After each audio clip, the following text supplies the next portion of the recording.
Enquanto prosseguia Jerônimo separando o organismo perispiritual do corpo débil, Dona Mercedes pediu o socorro de um vizinho, que saiu prestativo, em busca do clínico especializado.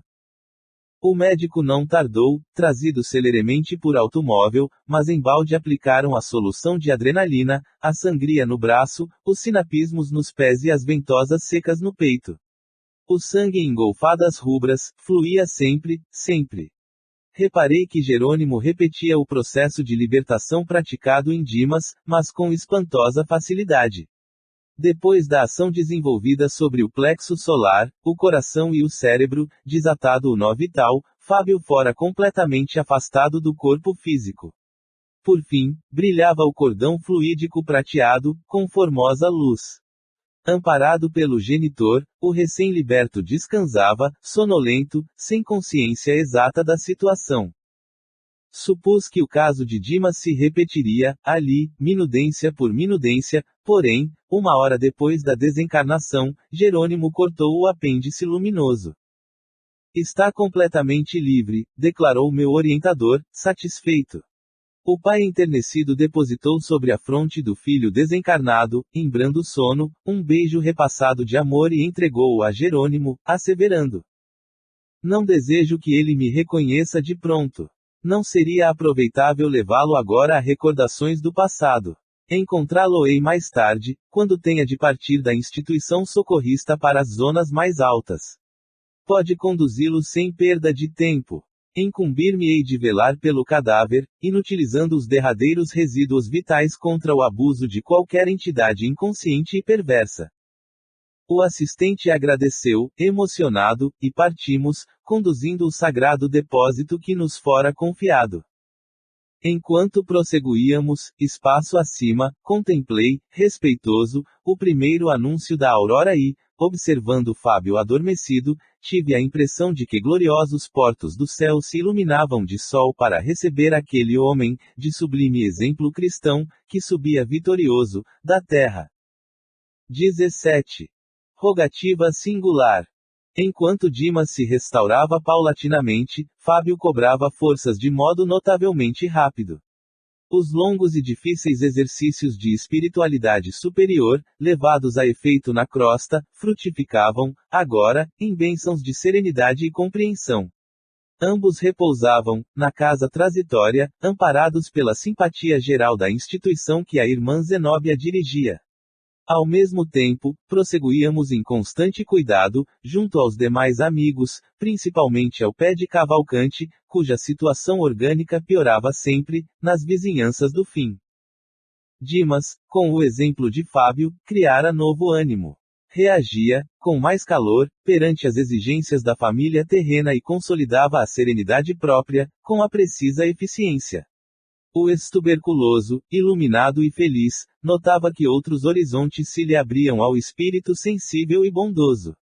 Podia levantar-se à vontade, transitar nas diversas secções em que se subdividiam os trabalhos do Instituto e dava gosto vê-lo interessado nos estudos referentes aos planos elevados do universo sem fim. Experimentava tranquilidade. Não era um gênio das alturas, não completara suas necessidades de sabedoria e amor, entretanto, era servo distinto, em posição invejável pelos débitos pagos e pela venturosa possibilidade de prosseguir a caminho de altos e gloriosos cumes do conhecimento. A irmã Zenóbia dava-se ao prazer de ouvi-lo, nos rápidos minutos de lazer, e, frequentemente, manifestava a Jerônimo suas agradáveis impressões a respeito dele. Tanta alegria provocou o discípulo fiel, com a disciplina emotiva de que dava testemunho, que o nosso assistente tomou a iniciativa de trazer-lhe a esposa, em visita ligeira. Lembro-me da comoção de Mercedes ao penetrar o pórtico do Instituto, pelo braço amigo de nosso orientador. Estava atônita, deslumbrada, extática. Não possuía consciência perfeita da situação, mas demonstrava sublime agradecimento. Conduzida à câmara em que o companheiro a esperava, ajoelhou-se instintivamente. Sensibilizamo-nos todos, ante o gesto de espontânea humildade. Fábio, sorridente, disfarçando a forte emoção, dirigiu-lhe a palavra, exclamando: levante-se, Mercedes. Comungamos agora na felicidade imortal. A esposa, porém, inebriada de ventura, fechara-se em compreensível silêncio. O amigo adiantou-se, ergueu-a e abraçou-a com infinito carinho. Não se amedronte com a viuvez, minha querida. Continuou, estaremos sempre juntos. Lembra-se de nosso entendimento derradeiro? Mercedes entreabriu os lábios e fez sinal afirmativo. Dê-me notícias dos filhinhos. Pediu o consorte desencarnado, a sorrir, nada disse ainda. Por quê? Fale, Mercedes, fale. Mostre-me sua alegria vitoriosa. A esposa fixou nele, com mais atenção, os olhos meigos e brilhantes e disse, chorando de júbilo: Fábio, estou agradecendo a Jesus a graça que me concede. Como sou feliz, tornando a vê-lo. Lágrimas copiosas corriam-lhe das faces. Em seguida, após curto intervalo, informou: Nossos pequenos vão bem. Lembramo-nos de você, incessantemente. Todas as noites, reunimo-nos em oração, implorando a Deus, nosso Pai, conceda a você alegria e paz na vida diferente que foi chamado a experimentar. Outra pausa em que a nobre senhora tentou conter o pranto. Quero avisá-lo, prosseguiu, de que já estou trabalhando. O senhor Frederico, nosso velho amigo, deu-me serviço. Carlindo vela pelo irmão, enquanto me ausento, e creio que nada nos falta em sentido material. Temos apenas. E a esposa dedicada interrompeu-se nas expressivas reticências, receosa talvez de ofendê-lo. Continue, falou o companheiro sensibilizado. Não se zangará, disse Mercedes, reanimando-se, se eu reclamar contra as saudades imensas. Em nossas refeições e preces, há um lugar vazio, que é o seu. Creia, porém, que faço o possível por não feri-lo. Coloquei mentalmente a presença de Jesus, o nosso Mestre invisível, onde você sempre esteve. Desse modo, sua ausência em casa está cheia da confiança fervorosa nesse amigo certo que você me ensinou a encontrar. Reparei que o esposo, não obstante a elevação que o caracterizava, desenvolveu visível esforço para não chorar. Fazendo-se otimista, observou: Não apague a luz da esperança. Não me zango em sabê-los saudosos, pois também eu sinto falta de sua presença, de sua ternura, da carícia de nossos filhos, mas ficaria contrariado se soubesse que a tristeza absorveu nosso ninho alegre. Tenha coragem e não desfaleça. Logo que for possível, retomarei meu lugar, em espírito. Estarei com você no ganha-pão, assisti-la nos exercícios da prece e respirarei a atmosfera de seu carinho. Para isso, por enquanto, preciso escorar-me em sua fortaleza de ânimo e não dispenso o seu amoroso auxílio. Sinto-me cercado de bons amigos que não nos esquecem e, quem sabe, estaremos, lado a lado, de novo, em porvir não remoto. Avisaram-me de que a divina bondade me concedeu ingresso em colônia de trabalho santificador, a fim de prosseguir em meus serviços de elevação. Poderei talvez tecer diferente e mais belo ninho para aguardá-la. Ouço dizer, Mercedes, que o sol é muito mais lindo nessa paisagem de encantadora luz e que, à noite, as árvores floridas assemelham-se a formosos lampadários, porque as flores maravilhosas retêm o luar divino. Nesse instante, determinada interrogação irrompeu-me no raciocínio. Se Fábio havia feito tantos amigos em nosso núcleo de serviço, desde outro tempo, a ponto de merecer-lhes especial consideração, como se mostrava adventício, a respeito do noticiário de nossa esfera. Sintetizando compridas indagações em pequenina pergunta ao assistente Jerônimo, respondeu-me o orientador em 2 sentenças curtas. A morte não faz milagres. Retomar a lembrança é também serviço gradual, como qualquer outro que envolva atividades divinas da natureza. Calei-me, atento. Fitando a visitante, enternecido, o marido recém-liberto considerava. Acredita que não vale a pena sofrer, de algum modo, para conseguir tão sagrado patrimônio. Nossos filhos crescerão depressa, as lutas serão breves, as situações carnais transitórias. Não desanime, portanto. A providência jamais se empobrece e nos enriquecerá de bênçãos. Mostrou à esposa formosa expressão de conforto no semblante feliz e, mobilizando as mais íntimas energias da alma humilde, manteve-se, por alguns instantes, de mãos postas, como a agradecer a Deus o imenso júbilo daquela hora. Jerônimo fez significativo sinal, avisando em silêncio que findara o tempo da visita. A irmã Zenóbia, que acompanhou a cena, comovida, junto de nós, tomou de uma flor semelhante a uma grande camélia dourada e deu-a a Fábio, para que presenteasse a companheira. Mercedes recebeu a dádiva, conchegando-a ao coração. Nosso dirigente aproximou-se de mim e notificou-me: André, acompanhe-nos à crosta. Nossa amiga perdeu grande porção de forças com a emoção e ser-nos-á útil sua cooperação na volta. Despediu-se a viúva e, em breve, era por nós reconduzida ao lar. E, ainda agora, ao relatar a experiência, recordo-me da estranha sensação de felicidade que Mercedes sentiu, ao despertar no leito com a perfeita impressão de guardar a delicada flor entre os dedos. Tudo, pois, corria bem no círculo dos trabalhos que nos foram cometidos, quando nosso mentor foi chamado por autoridade superior de nossa colônia. Esperei impaciente o regresso dele, porque Jerônimo, em obediência às determinações recebidas, deveria partir, imediatamente, para entendimento inadiável. Recomendou-nos aguardá-lo, em serviço na casa transitória, acentuando que seria breve. De fato, não se demorou mais de um dia. E, ao regressar, cientificou-nos da novidade. A irmã Albina fora autorizada a permanecer na crosta planetária por mais tempo, razão porque a desencarnação fora adiada, sine die. Certa rogativa influíra decisivamente no assunto. Entrara em jogo imperiosa exigência que nossa colônia examinara com a devida consideração. Em vista disso, renovara-se o programa da missão que trazíamos. Ao invés de auxílio para a liberação, a velha educadora receberia forças para se demorar na crosta. Devíamos procurar-lhe a residência, sem perda de oportunidade, propiciando-lhe ao organismo os possíveis recursos magnéticos ao nosso alcance. Quis perguntar alguma coisa, inteirar-me das particularidades. Todavia, Jerônimo costumava dizer com proveito tudo o que necessitávamos saber e não me cabia constrangê-lo a qualquer informação antecipada. Por que se modificar a decisão de tamanho relevo? Quem possuía, afinal, tanto poder na oração, para ter influência nas diretivas de nossa colônia espiritual? Seria justo o adiamento? Por que motivo determinada súplica impunha a renovação do roteiro a seguir? O assistente percebeu as indagações que se me entrechocavam no cérebro e adiantou: Não se torture, André. Saberá tudo no momento oportuno. E, traçando sintética programação de serviço, acrescentou: Vamo-nos. Hipólito e Luciana velarão pelos convalescentes. Em caminho, porém, não resisti.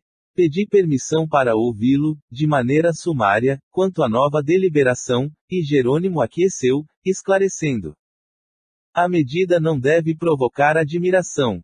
Ninguém, senão Deus, detém poderes absolutos. Todos nós, no desenvolvimento das tarefas conferidas às nossas responsabilidades, experimentaremos limitações nos atributos ou no acréscimo de deveres, segundo os desígnios superiores. O futuro pode ser calculado em linhas gerais, mas não podemos prejulgar quanto ao setor da interferência divina. O Pai efetua a organização universal com independência ilimitada no campo da sabedoria infalível. Nós cooperamos com relativa liberdade na obra do mundo, sujeitos à necessária e esclarecedora interdependência, em virtude da imperfeição da nossa individualidade. Deus sabe, enquanto nós nem sequer imaginamos saber. E, com expressivo gesto de bom humor, prosseguiu: não existe, portanto, novidade propriamente dita. Aliás, é justo considerar que a desencarnação de Albina não é suscetível de ser adiada por muito tempo. O organismo que a serve está gasto e a nova resolução destina-se apenas a remediar difícil situação, de modo a trazer benefícios para muita gente. A prece, em qualquer ocasião, melhora, corrige, eleva e santifica. Mas somente quando estabelece modificação de roteiro, igual à de hoje, é que paira, acima das circunstâncias comuns, o interesse coletivo. Ainda assim, a medida prevalecerá por reduzido tempo, isto é, apenas enquanto perdurar a causa que a motiva. Recordei uma experiência anterior 2, em que observara certo irmão recebendo alguns dias de acréscimo à existência no corpo, para poder solucionar problemas particulares, e compreendia a alteração à vida. De qualquer modo, porém, minha surpresa não era desarrazoada, porque constituíamos comissão de trabalho definido, com atividades traçadas por superiores hierárquicos. No caso a que me reportava, vir amigos de nossa esfera intercedendo junto de outros amigos, em benefício de terceiro. Todavia, na questão em exame, tratava-se de pedido da crosta, atuando diretamente em nosso núcleo distante. Conservando, pois, minha curiosidade insatisfeita, acompanhei o assistente até ao apartamento confortável em que residia a interessada. Os prognósticos acerca do estado físico da enferma eram desanimadores. Seu espírito, no entanto, mantinha-se calmo e confiante, a despeito da profunda perturbação orgânica. Não só o coração e as artérias apresentavam sintomas graves, também o fígado, os rins, o aparelho gastrointestinal. A dispneia castigava-a intensamente. Chegáramos no instante em que gracioso grupo de jovens, 14 ao todo, fazia em derredor da enferma o culto doméstico do Evangelho. Enquanto oravam, antes dos comentários construtivos, de alma voltada para a sublime fonte da fé viva, atiramo-nos ao 2 Vide Capitão 7º de Missionários da Luz, nota do autor espiritual. Trabalho, seguidos, de perto, por outros amigos de nosso plano, ligados à missão da nobre educadora. O ambiente equilibrado pela prece e pelos pensamentos de elevação moral contribuíam eficazmente na execução de nossos propósitos. A zona perigosa do corpo abatido era justamente a que situava o aneurisma, provável portador da libertação. O tumor provocara a degenerescência do músculo cardíaco e ameaçava a ruptura imediata. Jerônimo, entretanto, revelou-se, mais uma vez, o médico experimentado e competente de nosso plano de ação. Começou aplicando passes de restauração ao sistema de condução do estímulo, demorando-se, atencioso, sobre os nervos do tônus. Em seguida, forneceu certa quantidade de forças ao pericárdio, bem como às estrias tendinosas, assegurando a resistência do órgão. Logo após, meu orientador magnetizou, longamente, a zona em que se localizava o tumor bastante desenvolvido, isolando certos complexos celulares, e esclareceu. Poderemos confiar em grande melhora, que persistirá por alguns meses. Com efeito, fim da complexa operação magnética, observei que o coração doente funcionava com diferente equilíbrio. As válvulas cardíacas passaram a denotar regularidade. Cessou a aflição, o que foi atribuído, e de fato, com razões poderosas, ao efeito da prece. Albina sentiu-se reconfortada, mais calma. Fitou, comovida, as discípulas que se achavam presentes em afetuosa homenagem a ela, e considerou, satisfeita. Como me sinto melhor. Motivos fortes possuía o apóstolo Tiago, recomendando a prece aos enfermos. As alunas e as filhas riram-se de contentamento e ergueram, em seguida, formosa oração gratulatória, emocionando-nos o coração. Contrariando a expectativa geral, a enferma aceitou o oferecimento de um caldo confortante. Em face da alegria que a todos empolgava, perguntei de súbito ao assistente. Teria sido a súplica das discípulas o móvel da alteração? Quem sabe? Talvez lhes fizesse falta a venerável professora. Não, não é bem isto, elucidou o mentor. A intercessão das meninas trouxe-lhe a cota natural de benefícios comuns, no entanto, acresce notar que Albina já cumpriu tarefa junto delas. Deu-lhes o que pôde, devotou-se quanto devia. Em virtude da abnegação da enferma, as aprendizes trazem o cérebro cheio de boas sementes. Compete agora às interessadas organizar condições favoráveis ao desenvolvimento intensivo dos tesouros espirituais de que são portadoras. Curioso, arrisquei. Estaríamos, porventura, ante o resultado de requisição sentimental das filhas. Jerônimo fitou ambas as senhoras que assistiam a doente com desvelada ternura, abanou a cabeça com gesto negativo e retrucou. Também não. Não se trata de resposta a semelhante rogativa. No desempenho dos sagrados deveres de mãe, Albina fez tudo pelo bem-estar das filhas. Desvelou-se, quanto lhe era possível. Por elas perdeu compridas noites de vigília e encheu laboriosos dias de preocupação absorvente e redentora. Educou-as carinhosamente, encaminhou-as na estrada da santificação e, sobretudo, ao prepará-las para a vida, entregou-as ao Pai Eterno, sem egoísmo destruidor. O trabalho materno foi completamente satisfeito. Doravante, cumpre às filhas seguir-lhe o exemplo, imitando-lhe a conduta cristã. Os bons pensamentos de Lloyd e Eunice envolvem-na toda em repousante atmosfera de amor. Entretanto, não seriam os rogos filiais, em circunstâncias como esta, que modificariam o roteiro das autoridades superiores no cumprimento das leis divinas. As súplicas de ambas partem de esferas de serviço perfeitamente atendidas pela missionária em processo de liberação e de modo algum as filhas poderiam retê-la. Nesse instante, sentindo-se a enferma confortada pela inopinada melhora, dirigiu-se à filha mais velha, indagando. Lloyd, acredita você na possibilidade de trazerem o Joãozinho até aqui?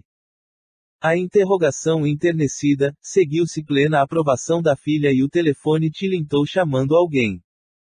Ao passo que a senhora se entendia com o esposo, à distância, meu orientador anunciou, bem-humorado. Em breves momentos, receberá você a chave do problema. Continuamos socorrendo a organização fisiológica da enferma, observando a alegria sincera das discípulas, que se retiravam, contentes. Mãe e filhas voltaram a permanecer a sós conosco, junto de outros amigos espirituais que se dedicavam, no compartimento, à tarefa de auxílio, inclusive a simpática irmã que nos acolhera na visita inicial, falando-nos, aliás, da probabilidade de prorrogação. Processavam-se com extremado carinho os serviços de assistência, quando o cavalheiro bem posto deu entrada, conduzindo um menino miúdo, de 8 anos presumíveis. Varando a porta do quarto, o pequeno mostrou-se cônscio do lugar em que se achava, cumprimentou as senhoras, respeitoso, e voltou-se, de olhos ansiosos, para a enferma, beijando-lhe a destra com indescritível ternura. Albina rogou a Deus o abençoasse e o menino perguntou, vovó, como vai? Designando-o, o assistente esclareceu. A súplica dessa criança alcançou-nos a colônia espiritual e modificou-nos o roteiro. Que? Interroguei, sumamente surpreendido. Jerônimo, todavia, continuou. Não é neto consanguíneo da doente, embora se considere tal. É órfão que lhe abandonaram a porta, após o nascimento, e que Lloyd mantém no lar, desde que nossa irmã se recolheu à cama. Não obstante a prova, Joãozinho é grande e abnegado servo de Jesus, reencarnado em missão do Evangelho. Tem largos créditos na retaguarda. Ligado à família de Albina, há alguns séculos, torna ao seio de criaturas muito amadas, a caminho do serviço apostólico do porvir. Ia formular perguntas novas, mas meu orientador, indicando à enferma que se abraçara à criança, aconselhou-me, solícito, observe por si mesmo. O diálogo entre ela e o pequenino adquirira encantadora suavidade. Tenho passado mal, meu filho, exclamava a respeitável senhora em desabafo. Oh, vovó! Tornou o rapazinho, olhos radiantes de fé. Tenho rezado sempre para que a senhora fique boa, depressa. Tem fé? Confio em Jesus. Na última vez em que estive na igreja, pedi a todos me ajudarem a rogar ao céu pela sua saúde. E se Deus me chamar? Os olhos se lhe umedeceram, mas acentuou em voz firme, precisamos da senhora neste mundo. Albina abraçou-o e beijou-o com meiguice maternal e prosseguiu. João, tenho sentido muita saudade de seus hinos na escola. Tem louvado o Senhor, pontualmente? Tenho. Cante para mim, meu filho. O pequeno sorriu, jubiloso, por haver encontrado motivo de alegrar a doente querida e indagou, com naturalidade, qual? A enferma pensou, e disse. Jesus, sendo meu. O menino modificou a expressão fisionômica, entristeceu-se instantaneamente, mas, colocando-se junto ao leito e na postura do crente submisso, ergueu os olhos ao alto e começou a cantar antigo e delicado hino das igrejas evangélicas. Jesus, sendo meu, sou muito feliz, eu vou para o céu, meu lindo país. Expressava-se em voz tão dorida que o hino parecia amarguroso lamento. Fim da primeira quadra, esforçou-se para continuar, mas não conseguiu. Profunda emoção sufocou-lhe a garganta, as lágrimas saltaram-lhe, espontâneas, tentou debalde fixar Lloyd para ganhar coragem e, reparando que sua comoção contagiara a família, precipitou-se nos braços da doente e gritou, com força: Não, vovó, não. A senhora não pode ir agora para o céu. Não pode. Deus não deixará. Albina recolheu-o, carinhosa, feliz. Que é isto, João? Perguntou, buscando sorrir. Observei a mim mesmo e só então reconheci que eu também chorava. Jerônimo, porém, mantinha-se firme e, rindo-se, bondoso, reafirmou: O menino tem razão. Albina não irá mesmo desta vez. Atendendo-me a curiosidade, entrou em explicações finais, advertindo: Que nota você de particular em Lloyd? Recorrendo a observações que já levara a efeito, respondi sem hesitar: Reparo que aguarda alguém, uma filhinha que já entrevimos. Desde o primeiro encontro, verifiquei que está em período ativo de maternidade, em vésperas da delivrança. Isto mesmo, confirmou o mentor amigo, a prece de João é importante porque se reveste de profunda significação para o futuro. A menina, em processo reencarnacionista, é-lhe abençoada companheira de muitos séculos. Ambos possuem admirável passado de serviço à crosta planetária e escolheram nova tarefa com plena consciência do dever a cumprir. Foram associados de Albina em várias missões e, muito cedo, ser-lhe-ão continuadores na obra de educação evangélica.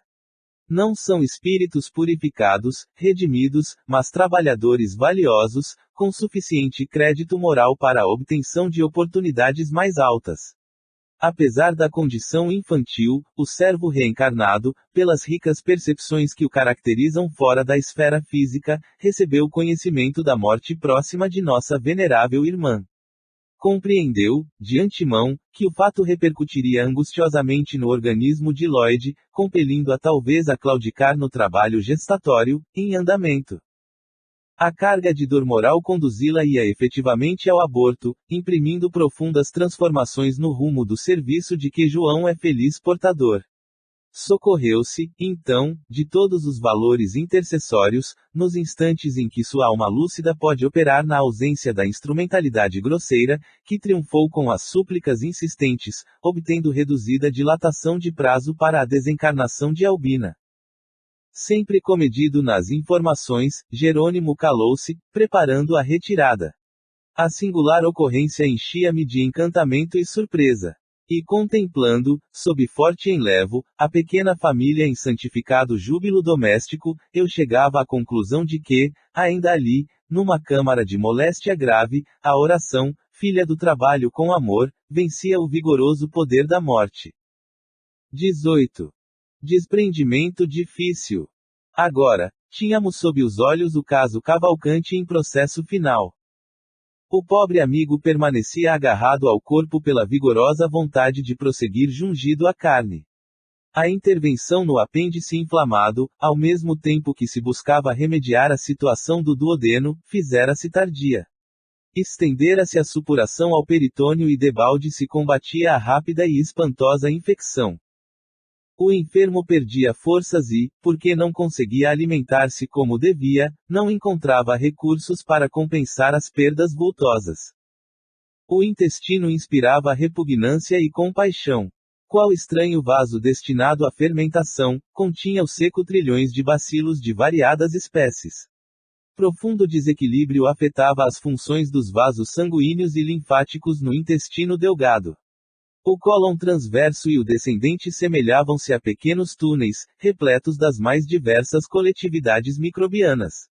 As vilosidades permaneciam cheias de sangue purulento e, de quando em quando, abriam-se veias mais frágeis, provocando abundante hemorragia.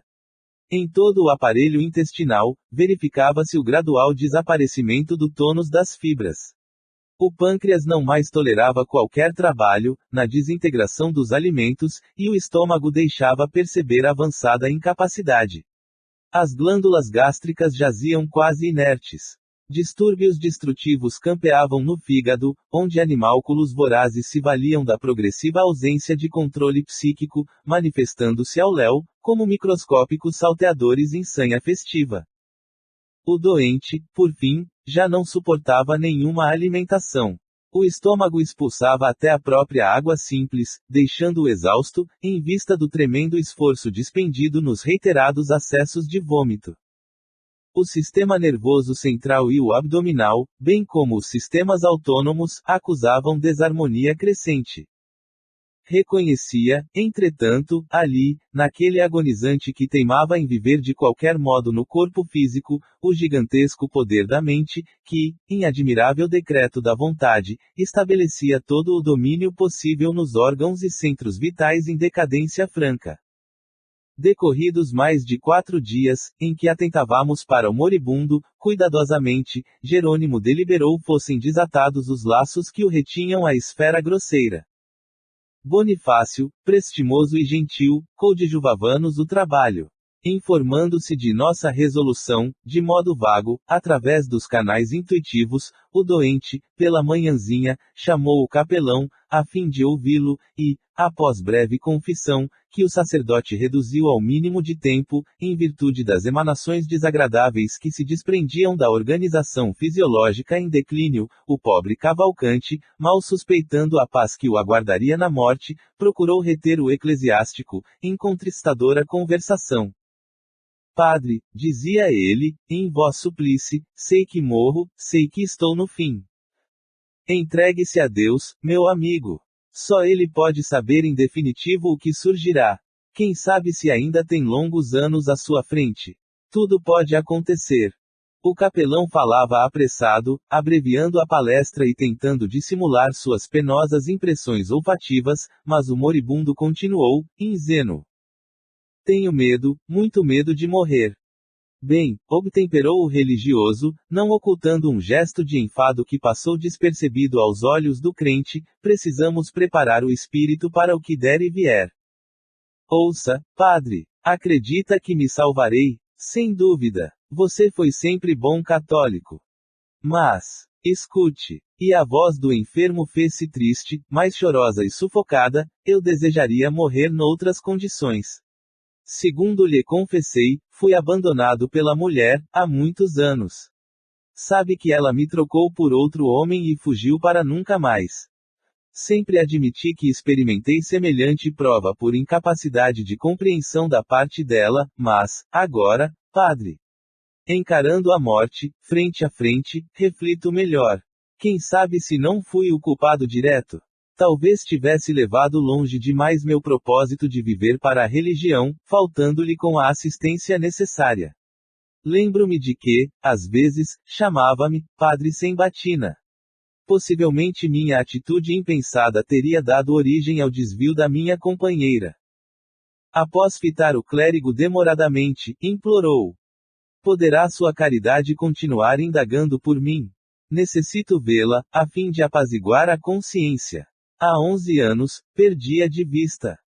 O sacerdote, no entanto, não parecia intimamente interessado em satisfazê-lo e repetia com impaciência: descanse, descanse. Prosseguirei nas diligências. Tenha coragem, Cavalcante. É provável que tudo venha ao encontro de nossos desejos.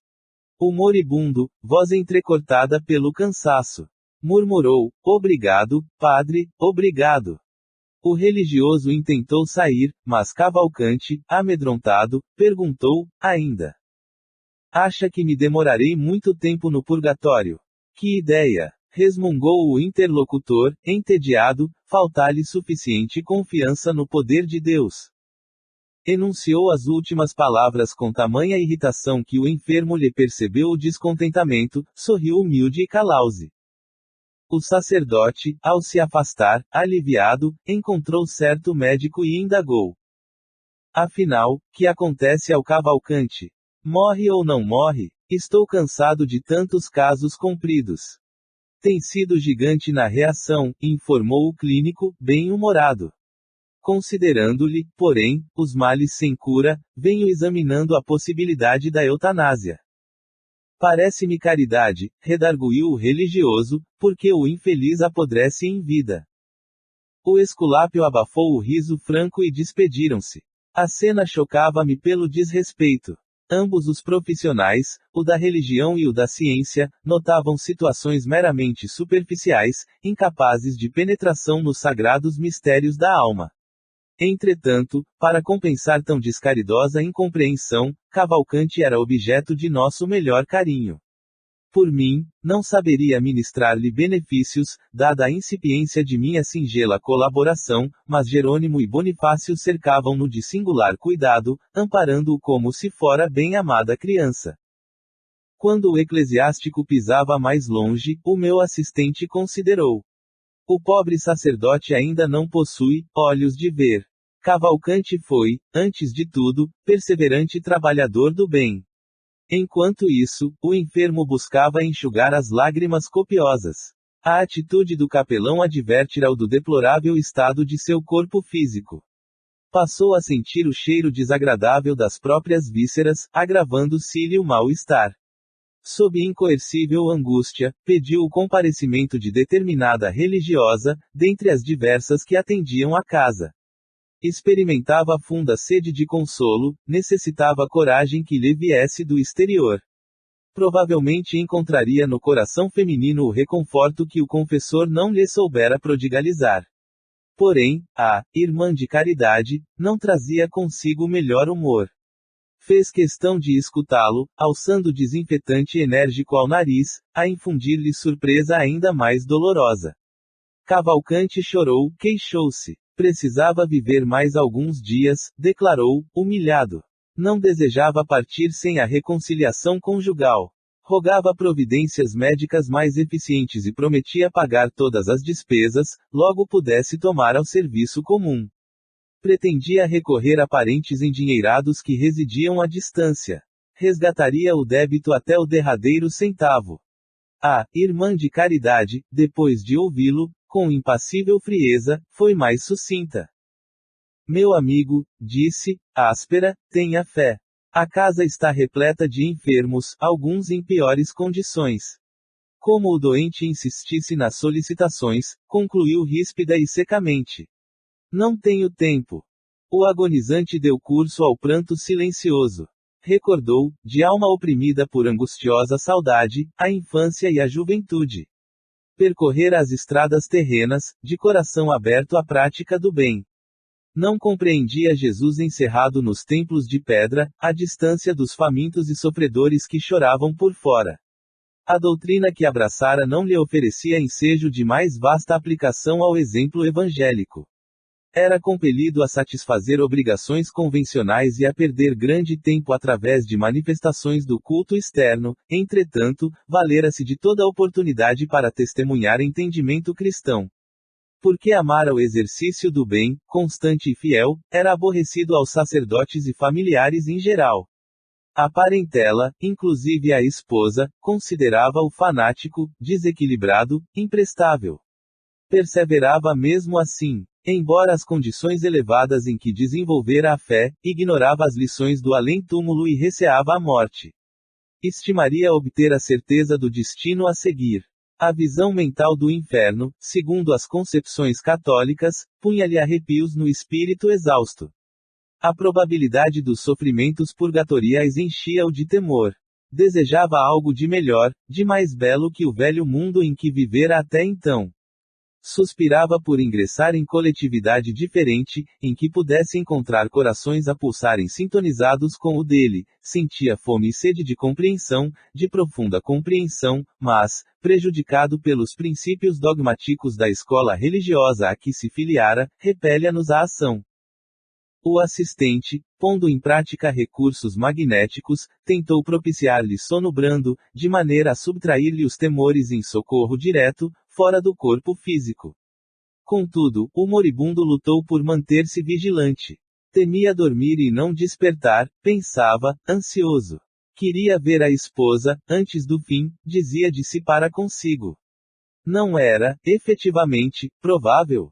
Não seria justo morrer tranquilo. Oh, se ela surgisse! Acariciava a possibilidade, penitenciar-se-ia dos erros passados, pedir-lhe-ia perdão. Tamanha humildade assomava-lhe ao ser, naquela hora de grande abatimento, que não se magoaria em receber-lhe a visita junto do outro. Por que odiar? Porventura, não lhe ensinava a lição de Jesus que a fraternidade constitui sempre a bênção do Altíssimo? Quem seria mais culpado? Ele, que mantinha dobrada a indiferença para com as exigências afetivas da companheira, pelo arraigado devotamento à fé, ou aquele homem, despreocupado de qualquer responsabilidade, que a recolhera, talvez em desesperação. Se pugnara sempre pela prática da caridade, por que motivo ele, Cavalcante, faltara com a necessária demonstração, portas adentro do próprio lar? Em verdade, as sugestões sublimes da fé religiosa inflamaram-lhe o espírito de amor universal. Não tolerava a sufocação do idealismo ardente. Ninguém poderia reprová-lo. Mas, se era esse o caminho escolhido, que razões o levaram a desposar pobre criatura, incapaz de apreender-lhe a fome de luz? Porque fizera firmes promessas a um coração feminino, ciente de que ele não poderia atendê-las. A dor desenha a tela da lógica no fundo da consciência, com muito mais nitidez que todos os compêndios do mundo. A morte próxima enchia aquela alma formosa de sublimes reflexões. Entretanto, o medo alojara-se dentro dela como sicário invisível. Cavalcante, que via tão bem na paisagem dos sentimentos humanos, permanecia cego para o outro lado da vida, de onde tentávamos auxiliá-lo, em vão. Jerônimo poderia aplicar-lhe recursos extremos, mas absteve-se. Inquirido por mim acerca de seus infindos cuidados, explicou, muito calmo. Ninguém corte, onde possa desatar. A resposta calou-me fundo. Debalde, porém, procurou-se prodigalizar ao doente a trégua do sono preparatório e reconfortador. Cavalcante reagia, insistente. Sentindo-nos a aproximação e interferência, de leve, fazia apressados movimentos labiais, recitando orações em que implorava a graça de ver a companheira, antes de morrer. Desventurado irmão, comentou Bonifácio, comovido, não sabe que a consorte desencarnou há mais de ano, num catre, vítima de uma infecção luética. Jerônimo não se moveu, mas lutei contra mim para não disparar interrogações, a torto e a direito, em busca de pormenores. Coibi-me, felizmente. A hora não comportava perguntas inúteis. Meu assistente, como se houvera recebido a mais natural das informações, dirigiu a palavra ao companheiro, recomendando: Bonifácio, nosso amigo não pode suportar por mais tempo a existência do corpo carnal. A máquina rendeu-se. Dentro de algumas horas, a necrose ganhará terreno e precisamos libertá-lo. Teima em agarrar-se à carne apodrecida e pede, comovedoramente, a presença da esposa. Já tentamos auxiliá-lo a desprender-se, afrouxando os laços da encarnação no plexo solar, mas ele reage com espantoso poder. Resolvi, em vista disso, abrir pequenos vasos do intestino para que a hemorragia se faça ininterrupta, até a noite, quando efetuaremos a liberação. Peço a você trazer-lhe a companheira desencarnada, por instante, até aqui. O enfraquecimento físico acentuar-se-á vertiginosamente, de hora em diante, e, com espaço de algumas horas, as percepções espirituais de Cavalcante se farão sentir. Verá, desse modo, a esposa, antes do decesso que se aproxima e dormirá menos inquieto. Bonifácio pôs-se pronto para cumprir a ordem e assegurou integral cooperação.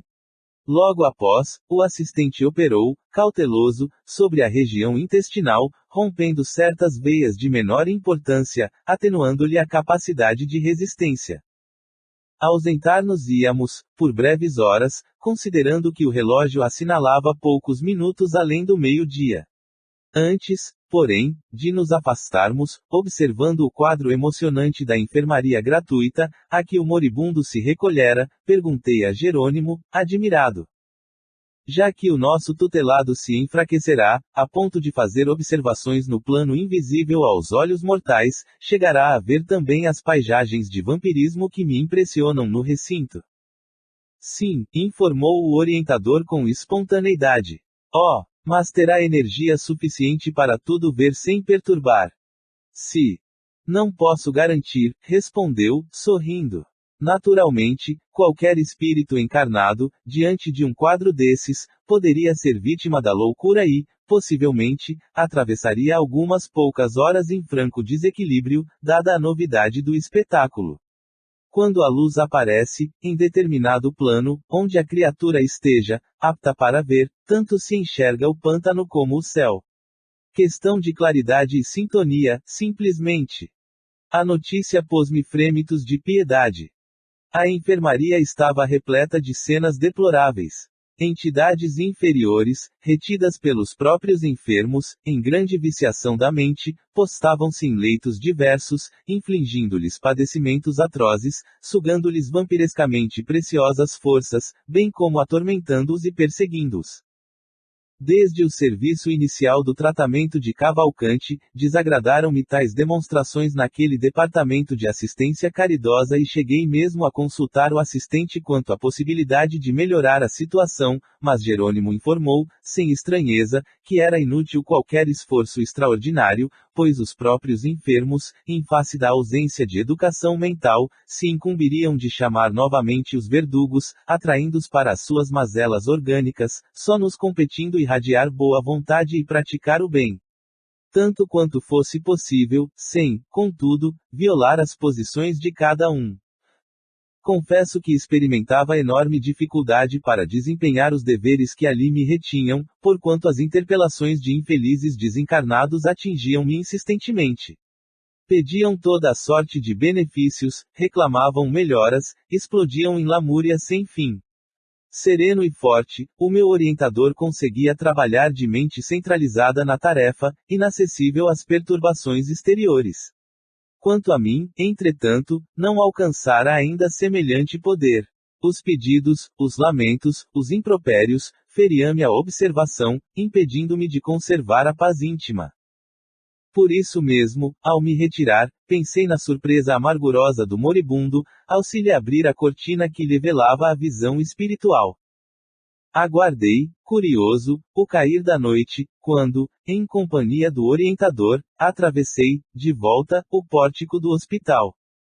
Cavalcante avizinhava-se do coma. O sangue alagava lençóis, que eram substituídos repetidamente. O enfraquecimento geral progredia, rápido. O agonizante inspirava dó. Abriram-se-lhe certos centros psíquicos, no avançado abatimento do corpo, e o infeliz passou a enxergar os desencarnados que ali se encontravam, não longe dele, na mesma esfera evolutiva.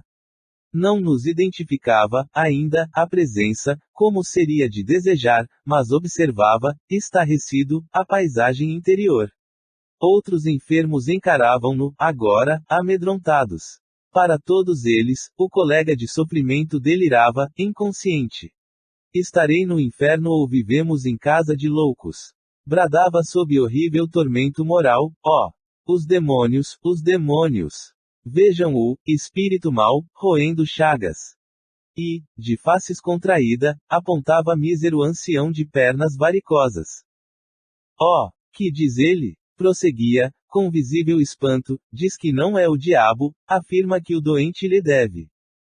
Ouvidos à escuta, silenciava, ansioso por registrar as palavras impensadas e criminosas do algoz desencarnado, mas, não conseguindo, desabafava-se em gritos lamentosos, infundindo compaixão. Não fora a fraqueza invencível, ter-se-ia levantado com impulsos de louco. Doentes e enfermeiros, alarmados, optavam pela remoção do moribundo.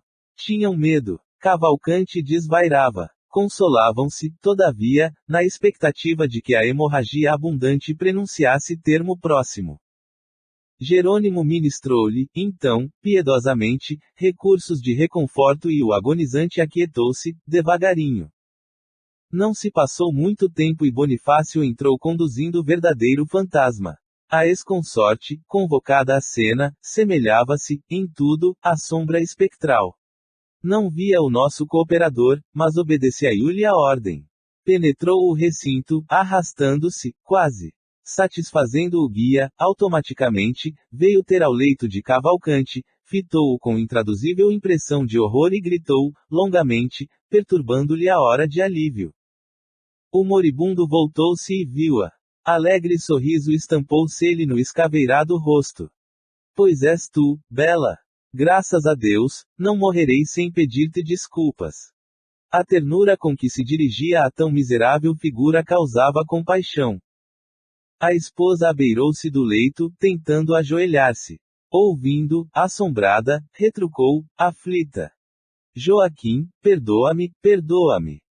Perdoar-te de quê? Replicou ele, buscando inutilmente afagá-la. Eu, sim, fui injusto contigo, abandonando-te ao léu da sorte. Por favor, não me queiras mal. Não te pude compreender noutro tempo e facilitei-te o passo em falso, colaborando, impensadamente, para que te precipitasses em escuro despenhadeiro. Não entendi o problema doméstico tanto quanto devia. Hoje, porém, que a morte me busca, desejo a paz da consciência. Confesso minha culpa e rogo-te perdão. Desculpa-me. Falava vencendo enormes obstáculos. No entanto, notava-se que aquele entendimento lhe fazia imenso bem. A mente apaziguara-se-lhe. Contemplava a esposa, reconhecido, quase feliz. Ó Joaquim! Suplicou a mísera, perdoa-me.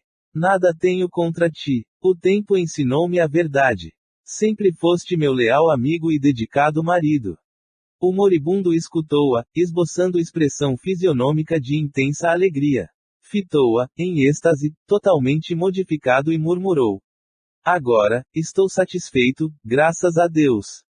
Nesse instante, o mesmo médico que viramos, pela manhã, avizinhou-se do leito para a inspeção noturna, acompanhado de diligente enfermeira. Chamado por ele, voltou-se Cavalcante e, pondo na boca todas as forças que lhe restavam, notificou, feliz. Veja, doutor, minha esposa chegou, enfim. E, interessado em conquistar a atenção do interlocutor, prosseguia. Estou contente, conformado. Mas minha pobre Bela parece enferma, abatida. Ajude-a por amor de Deus. Relanceando, em seguida, o olhar pela extensa enfermaria e fixando os quadros tristes, entre encarnados e desencarnados, inquiriu. Por que motivo tantos loucos foram internados aqui? Olhem, olhem aquele. Parece sufocar o infeliz. Indicava particularidade dolorosa, em que certa entidade assediava pobre doente atacado de asma cardíaca.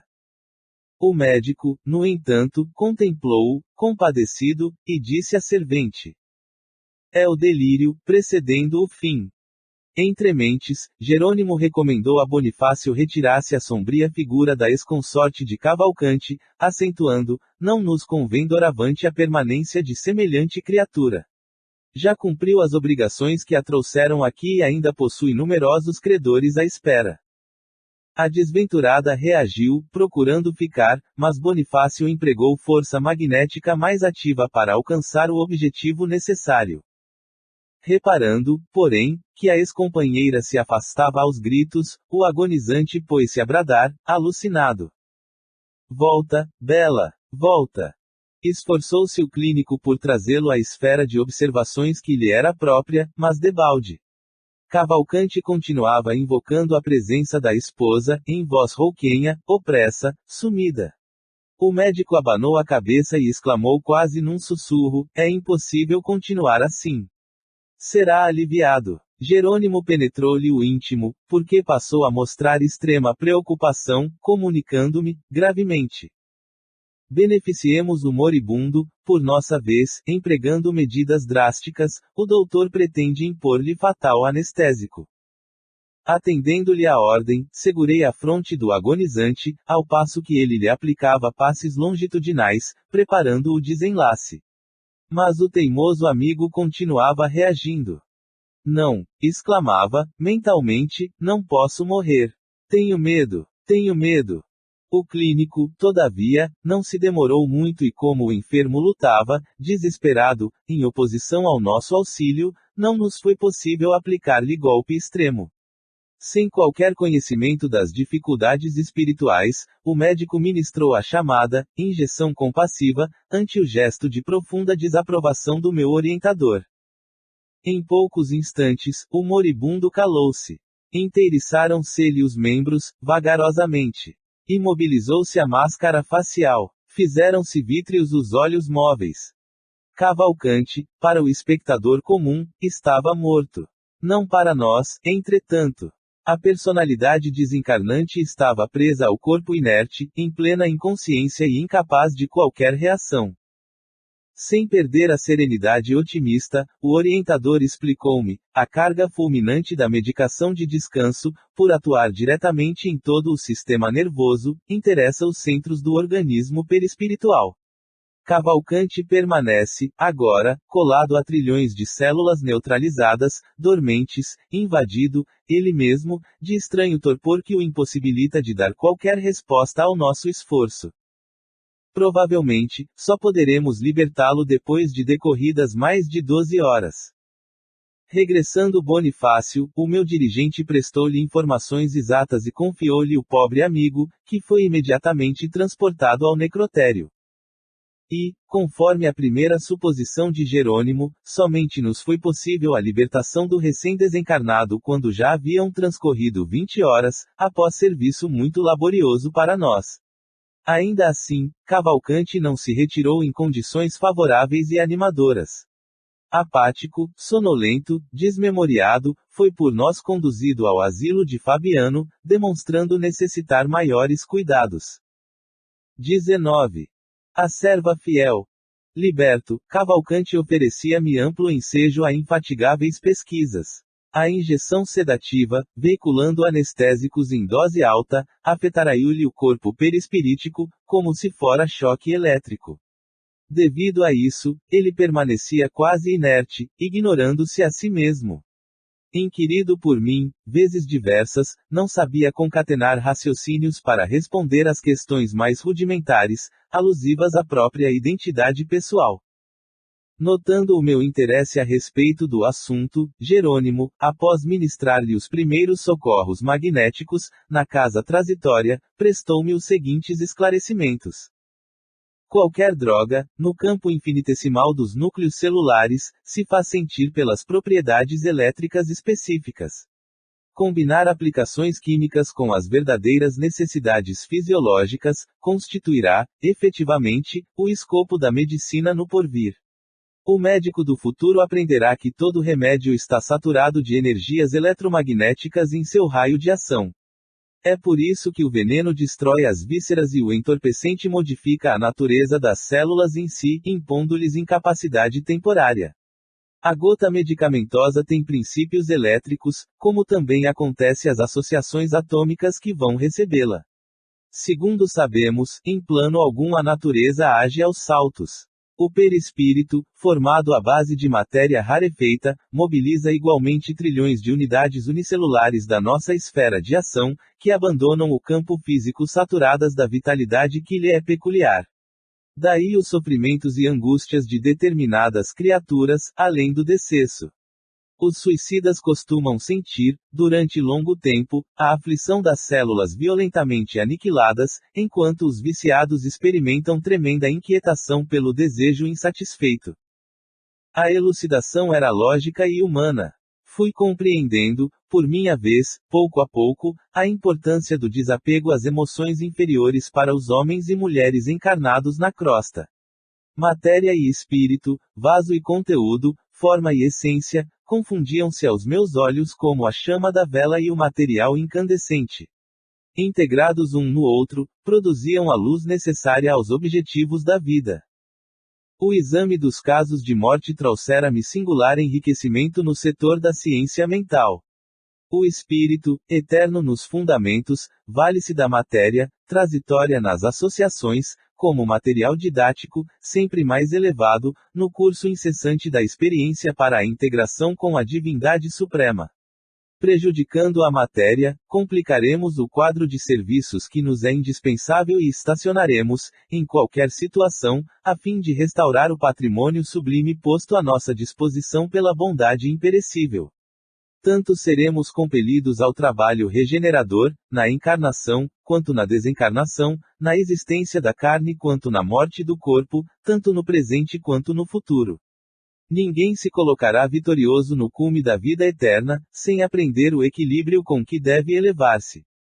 Daí as atividades complexas do caminho evolutivo, as diferenciações inumeráveis, a multiplicidade das posições, as escalas da possibilidade e os graus da inteligência, nos variados planos da vida. Para solucionar instantes problemas de Cavalcante, o nosso dirigente designou o padre Hipólito para segui-lo de mais perto, orientando-o quanto à renovação. O convalescente fixava-nos, receoso, crendo-se vítima de pesadelo, em hospital diferente. Declarava-se interessado em continuar no corpo terrestre, chamava a esposa insistentemente, repetia descrições do passado com admirável expressão emotiva. Por mais de uma vez, repeliu Jerônimo, com severa argumentação. Ao lado de Hipólito, porém, aquietava-se, humilde. Influíam nele o respeito e a confiança que se habituara a consagrar aos sacerdotes. Nosso companheiro possuía sobre o recém-liberto importante ascendente espiritual. Poderia beneficiá-lo com mais facilidade e em menos tempo. Apesar disso, contudo, nosso assistente ministrava-lhe com regularidade recursos magnéticos, erguendo-lhe o padrão de saúde espiritual.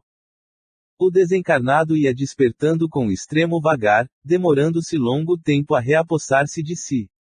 Eram, todavia, impressionantes seus colóquios com o irmão Hipólito, nos quais crivava o ex-sacerdote de intempestivas interrogações.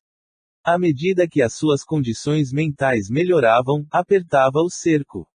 Queria saber onde se localizavam o céu e o inferno. Pedia notícias dos santos, pretendendo visitar aqueles a quem consagrava mais entranhada devoção, rogava explicações referentes ao limbo, reclamava o encontro com parentes que o haviam precedido no túmulo, solicitava elucidações sobre o valor dos sacramentos da Igreja Católica, comentava a natureza dos diversos dogmas, até que, certo dia, chegou ao despautério de perguntar se não lhe seria possível obter uma audiência com Deus, na corte celeste.